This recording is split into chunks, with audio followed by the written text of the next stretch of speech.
জান, সামনে তো কোরবানির ঈদ। ঈদের দিন আমরা কখন মিট করব? কেন ঈদের দিন সকালে? সকালবেলা মিট করুন মানে? হ্যাঁ, তুই কি মানুষ না ইসরায়েল? ইসরায়েলের তো তুই বেশি অদব। ঈদের দিন সকালে নামাজ পড়তে, এটা তুই জানোস না?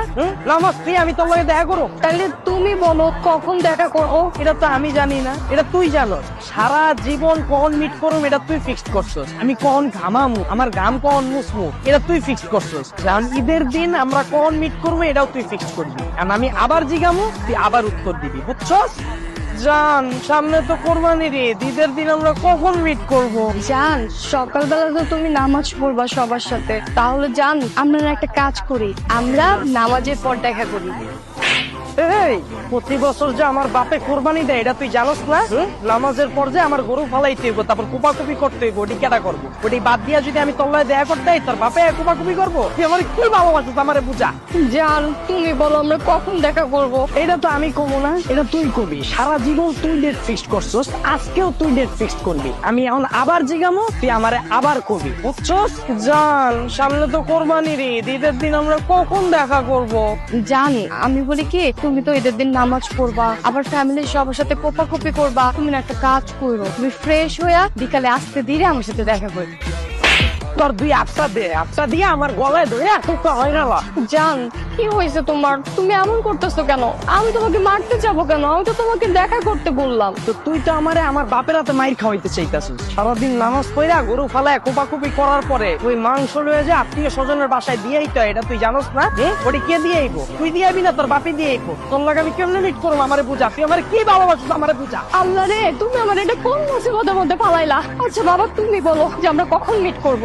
এটা তো আমি করবো না শোনা, এটা তুমি কইবা। তুমি সারা জীবন কোন মাইয়ের লয়ে কথা কমু, কোন মাইয়ের লয়ে কথা কমু না। আজকেও তুমি ফিক্সড করবা ঈদের দিন আমরা কখন মিট করব। আমি এখন আবার জিজ্ঞাসা করবো, তুমি আবার উত্তর দিবা, বুঝছো?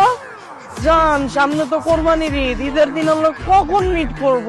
জান, আমি বলি কি, তুমি তো সারাদিন অনেক কষ্ট করবা, গরু কোপাকুপি করবা, আবার আত্মীয় স্বজনের বাসায় নিয়ে যাবা। তুমি একটা কাজ করো, সব কাজ শেষ করে তারপরে রাতের বেলা তুমি আমার সাথে দেখা করো।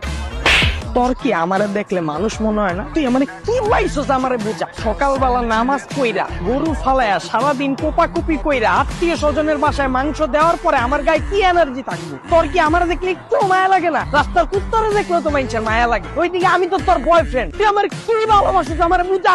জান জান জান জান, না না না না না, না, তোমার দেখা করা লাগবে না ঈদের দিন। আমি বলি তোমাকে, তুমি আমার কথাটা একটু শোনো, ঠান্ডা হও। ঈদের দিন তুমি অনেক কষ্ট করবা, তোমার উপর দিয়ে অনেক ধকল যাবে। তুমি একটা কাজ করো, জান, তুমি না ঈদের দিন রেস্ট নাও। ঈদের দিন আমরা দেখা না করি, ঈদের পরে তোমার যে কয়দিন রেস্ট নেওয়া দরকার তুমি রেস্ট নিও। তুমি যেদিন আমাকে দেখা করতে বলবো জান, সেদিনই আমি তোমার সাথে দেখা করবো। না জান, আমি তোমার চাইরা কেমনে থাকবো? ঈদের দিন তোমার চাইরা আমি কেমনে থাকবো? আপনারা অনেকে জানেন গত 10-15 দিন আগেও আমার পেজে শুধুমাত্র 2500 ফলোয়ার ছিল। সো আমি কিভাবে শুধুমাত্র নাটক আপলোড দিয়ে এই 10-15 দিনে প্রায় 60,000 ফলোয়ার করে ফেললাম, এই বিষয়টাই আমি আপনাদের শেখাবো। আপনি নাটক আপলোড দিয়েও কিভাবে ইনকাম করতে পারবেন এবং খুব কম সময়ে আপনার পেজে ফলোয়ার নিতে পারবেন। আমি আপনাদের ভিডিও কলে আলাদাভাবে শেখাবো আপনি কিভাবে নাটকের ভিডিও এডিট করবেন, আপনি কিভাবে নাটকের কালারটা এডিট করবেন যেন সবার কাছে অনেক আকর্ষণীয় হয় দেখতে, আপনি কিভাবে আপনার ভিডিওতে লোগো অ্যাড করবেন, অথবা আপনি কিভাবে আপনার ভিডিওর মিউজিক এডিট করবেন যেন আপনার ভিডিওতে কপিরাইট না আসে। এই সকল কিছু জানতে আমাকে ইনবক্স করুন। অবশ্যই এটা পেড সার্ভিস।